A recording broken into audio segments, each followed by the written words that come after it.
Finishing preparation for Oregon State. They are a little bit different offensively. Quarterback is more of a drop back type guy. We've got a couple of receivers who really do a nice job. The big thing we've got to talk about is make sure we know where we're at, what our jobs are. They do a lot of things, formation and motion, to confuse you. We just got to make sure we're mentally sharp on our game. When you look at Bolden, what do you see? To me, the big guy can make plays and makes things happen. He knows what he's doing with it, and I think the big thing is we got to stay focused on our stuff. How big was that goal line stand for you guys going forward? I think the biggest thing that it sells is that if you just do your job and do it the way it's supposed to be done, you have a chance to make big plays, and it wasn't anything spectacular about what everybody did. It was the end result was what was spectacular, and it just goes to show them, hey, just do your job. And that's the only thing we've talked about the last couple of weeks is, hey, just do your job, and when the play comes, make it. From your end, what was that conversation like where someone says, hey, you think we should take a timeout? I mean, what was your response? No, I mean, I knew exactly with where we're doing. The clock was running down, and I just said, hey, let's play it out. Let's let them play and see where we're at. What throughout the last 2 weeks gave you the confidence to say, let's see what they can do? Well, when you practice with guys and people see an end result, but they don't see what's going on, during the course of the week. And as guys get better and better during the course of the week, and I just, I knew it was a matter of time. When it was going to happen, I didn't really know, but I knew the guys were getting more confidence, number one, in knowing what to do, which allows them to focus on how to do it. And that's the thing that I've seen with our younger guys. We'll talk about James Looney's play over the last really 2 or 3 weeks. Not a whole lot of stats, but you look at the tape and it seems like he's doing a lot in the middle. A lot of times production may come in form of stats for the team and not for the individual. And a lot of times a sack occurs when somebody else made the play that let somebody get the sack.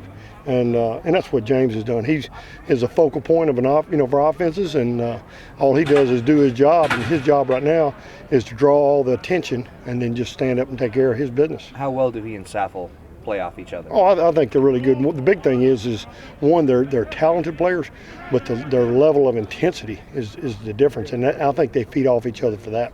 Looney's a vocal, confident guy with us in the media. Is he like that on the field in practice? In practice, he is when he needs to be, but he's not so much a vocal guy out there as much as he is a focused guy more than anything else. And I think he's got confidence in what we're asking him to do and his ability to be able to do it.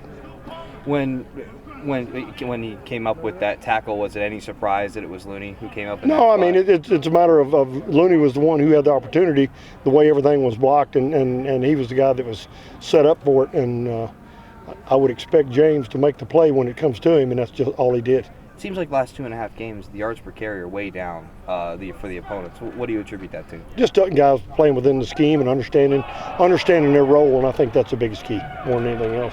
Oregon State's undergone a lot of problems, a lot of guys that are missing on their front. Schematically, what have they done to maybe make up for? I think the big thing is they've got some changes week to week, and it's just like last year, there were quite a few changes when we came in. And the big thing we try to do is, hey, we understand what we're doing, and then with the ability to adjust during the course of the game to what the opponent's doing. This is a very different Oregon State offense than it had been 2 years ago before Anderson right. got there. What's the hallmark of this? I think the big thing you see a lot of shifts, motions, and things like that to confuse you and to get you out of alignment. And that's the one thing that we've got to make sure that mentally we're focused on what we've got to do and where we've got to be. Is there much of a substantive difference between Blount and their other quarterback? No, to me there's not. I've seen all of them, but what I've seen is more the offense. And what I try to do is go in and look at, hey, here's what they do, and whoever that opponent is, and here's what we've got to be ready for, and here's some matchups we need to make sure we're careful of where a certain guy is maybe on certain formations. What does Davin Darius back in the mix do for you?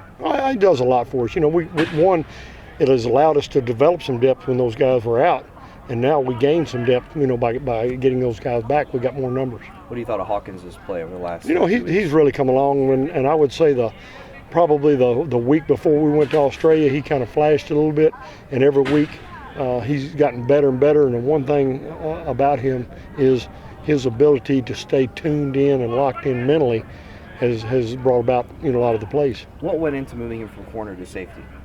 Just that the fact that we had a need there. When you look at our safety position going into what should be this year, we had 2 fifth-year seniors coming back that all of a sudden aren't here because of injuries. Now all of a sudden we get depleted and we have to kind of move some guys around. How tough is it to lose Rambo given what he done the first 3 weeks? Oh, no question. And but that's one thing we talked about is next man up. We're going to have to play guys because the number of snaps, is one thing, and then play guys in case of injury. And the only way you know if a guy can play is you play.